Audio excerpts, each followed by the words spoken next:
મારા વહાલા ભક્તો, 5મી ઓગસ્ટના રોજ શ્રાવણ મહિનો શરૂ થાય છે. પહેલો સોમવાર છે. પુરાણ ધર્મશાસ્ત્રોમાં સોમવાર વ્રતનું વિશેષ મહત્વ અને મહિમા માનવામાં આવે છે. આ દિવસે વ્યક્તિ વ્રત રાખે છે તો તેની બધી મનોકામના પૂર્ણ થાય છે. તેમજ ભગવાન શિવ અને માતા પાર્વતીના આશીર્વાદ પ્રાપ્ત થાય છે. પરંતુ જે વ્યક્તિ આ દિવસે વ્રત રાખે છે તેણે આ કથા વાંચવી જરૂરી માનવામાં આવે છે. એવું માનવામાં આવે છે કે આ કથા વાંચ્યા વિના વ્રતનું ફળ પ્રાપ્ત થતું નથી. તો આવો જાણીએ આ વ્રત કથા. કોઈ એક શહેરમાં સાહુકાર રહેતો હતો.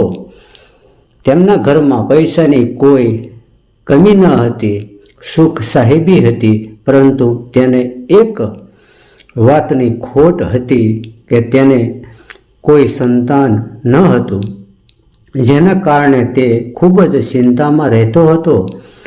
પુત્ર પ્રાપ્તિની ઈચ્છાથી તેને દર સોમવારે વ્રત રાખતો અને પૂર્ણ ભક્તિભાવથી શિવ મા પાર્વતીની ભક્તિ કરતો હતો.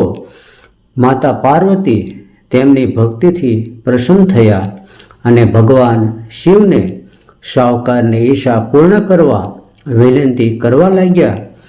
પાર્વતીજીની ઈચ્છા સાંભળી ભગવાન શિવે કહ્યું, હે પાર્વતી, આ જગતમાં દરેક જીવને તેના કર્મ પ્રમાણે ફળ મળતું હોય છે અને તે ભોગવતો હોય છે અને તે પ્રમાણે જ તેને ભાગ્યમાં જે કાંઈ હોય તે મળતું હોય છે. પરંતુ પાર્વતીજીને તેની ઈચ્છા પૂરી કરવા માટે વિનંતી આગ્રહ કર્યો. માતા પાર્વતીના અનુરોધ પર ભગવાન શિવે સાહુકારને પુત્ર પ્રાપ્તિનું વરદાન આપ્યું, પણ સાથે કહ્યું કે આ બાળકની ઉંમર માત્ર 12 વર્ષની હશે.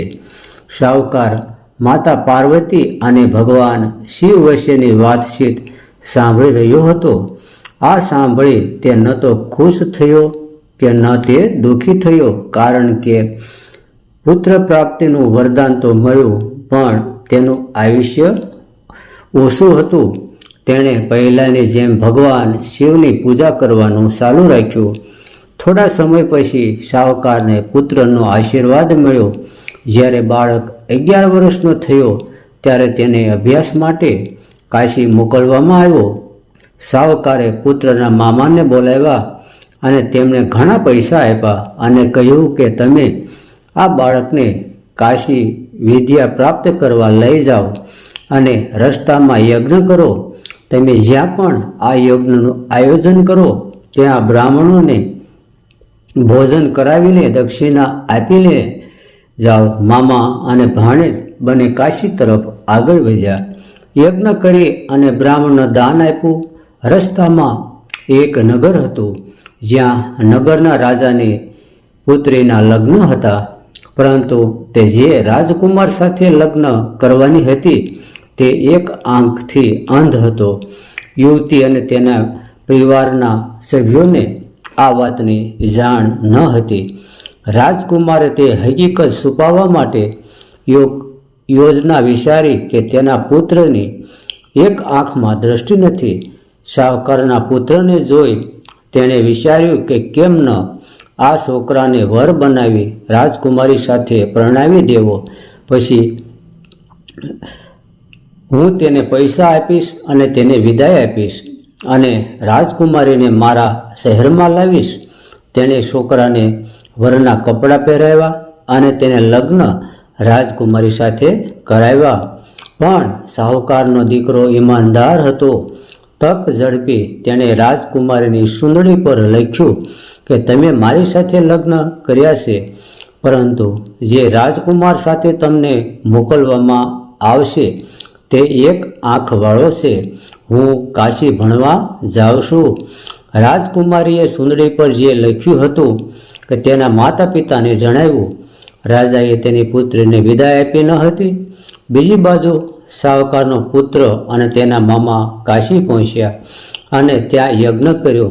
જે દિવસે છોકરો 12 વર્ષનો થયો તે દિવસે યજ્ઞ કરવામાં આવ્યો હતો. છોકરાએ તેના મામાને કહ્યું કે તેની તબિયત સારી નથી. મામાએ કહ્યું કે તમે અંદર જઈ સૂઈ જાઓ. ભગવાન શિવના વરદાન મુજબ થોડી જ વારમાં બાળકનું અવસાન થયું. પોતાના આ મૃત ભાણેજને જોઈ તેના મામા શોક કરવા લાગ્યા. યોગાનુયોગ એ સમયે ભગવાન શિવ અને માતા પાર્વતી ત્યાંથી પસાર થઈ રહ્યા હતા. પાર્વતીએ ભગવાનને કહ્યું, સ્વામી, તેના રડવાનો અવાજ હું સહન કરી શકતી નથી. તમારે આ વ્યક્તિની વેદના દૂર કરવી જોઈએ. જ્યારે ભગવાન શિવ આ મૃત બાળકની નજીક ગયા ત્યારે તેમણે કહ્યું કે તે એ જ સાવકારનો પુત્ર છે કે જે મેં તેને 12 વર્ષ જીવવાનું વરદાન આપ્યું હતું. હવે તેના જીવનનો અંત આવી ગયો છે. પરંતુ માતા પાર્વતીએ માતૃભાવનાથી અભિભૂત થઈ કહ્યું કે હે મહાદેવ, કૃપા કરી આ બાળકને વધુ આયુષ્ય આપો. નહીતર તેના વિયોગથી તેના માતા પિતા પણ યાતનામાં મૃત્યુ પામશે.